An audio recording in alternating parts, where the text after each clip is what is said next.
Image magic is the art of using an image of something to create or affect it. We use image magic as a key, an aid to help focus our magical intent and assist in the shift of consciousness. Image magic is the most famous form of magic. People who know nothing else about real magic know what a voodoo doll is, even if they have only a limited and skewed understanding of its uses. Image magic is also among the oldest forms of magic. It has been said, and is most likely true, that the oldest images created by humankind were made for magical purposes. The cave paintings of Europe, made tens of thousands of years ago by the Cro-Magnon people, depict great herds of animals, mighty bison, deer, wild horses, the quarry of ancient hunters, painted with vivid color and amazing skill in the deep recesses of subterranean caves. These ancient paintings are almost universally accredited a magical purpose, although the exact nature of this is debated. Most believe that the paintings were used for sympathetic magic, the idea that like affects like. By painting the animals they wished to catch and enacting the appropriate ceremonies, ancient hunters believed that they could magically ensure a successful hunt. Energy focused through ritual supplied the magic, while the image was used to direct it. There are many ways to use image magic. For example, the image of a particular deity can be used as a key to aid communication with that deity. The image helps one to shift consciousness and helps one to focus upon the deity, so as to better send or receive energy from that deity. An image can be used in the same way to facilitate communication with an ancestor. In Egypt, images of the deceased were used in this way as a key to access the spirits of the beloved dead. Symbolic offerings of food and drink were made to the image to strengthen the psychic connection of the offerant to the spirit, by virtue of the focused energy put into the ceremony. The Egyptians and most other ancient peoples believed that the better the likeness, the stronger the connection to the spirit the image represents. The nose was considered to be of particular importance.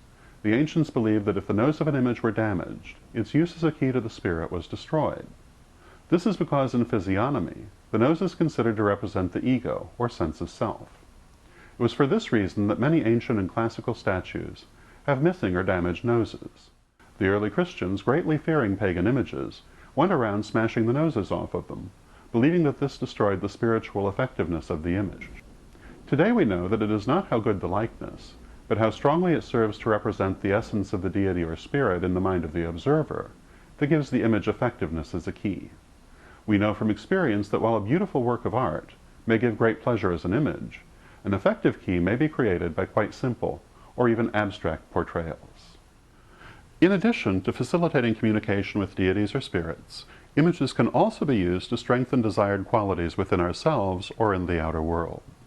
To do this, we create an image of the quality in question, such as patience or tolerance, and use the image to focus our energy toward the chosen goal through meditation and ritual.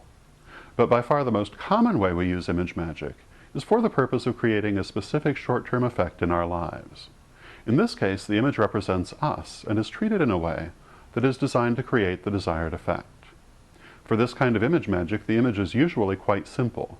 Most commonly, it is a simple doll made or dressed in a color that represents what we desire to do. Green for healing is an example. This kind of image can also be a drawing or even a photograph. Once the image is created, there are a number of symbolic ways to stimulate the desired effect. The most famous is by the use of pins. Most people think that you stick pins into the doll to cause pain or harm to someone. This is what they've seen on TV or in the movies. In fact, what you are doing is placing the pin in an area to which you wish to focus energy. The pin gives you something to concentrate your focus on, and some people feel that it physically helps to conduct the energy as well. Where you place the pin depends upon what you wish to do. If you are doing healing, you would place the pins in the parts of the doll that correspond to the parts of the body which need healing. If you're working to attract love, pins might be placed in the heart and in the pelvic region. Of course, you should never do a love spell to attract a specific person. This would violate their free will and bring you bad karma. Rather, you should work to draw the best love for you. If you're seeking to draw prosperity, you might place the pins in the belly. If you're working to draw success in some venture, you might choose to insert the pins in the top of the head and again in the belly. Ideally, you would use the kind of pins that have colored tops, choosing the color according to the effect you wish to create. Red for love, green for healing, yellow or green for prosperity, blue or black for protection. But as always, you should pay attention to what feels right to you and do that. Let your inner voice guide you. If you feel that a pin should go in a particular place, you should listen to this, because it is a message from your higher self. Other ways to use the doll include dressing it with appropriate props. For prosperity, you might place coins or bills upon the doll. You can also use yarn.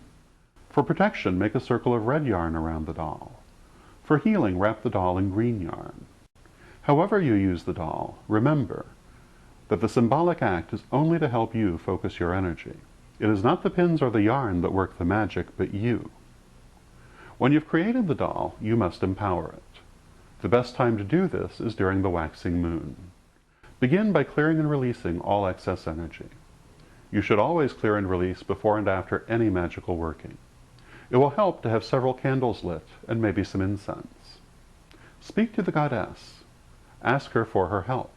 You might say something like this: "O goddess, I pray that you will help me now to have success in this work which I am undertaking." Concentrate upon what it is you are trying to do with this doll.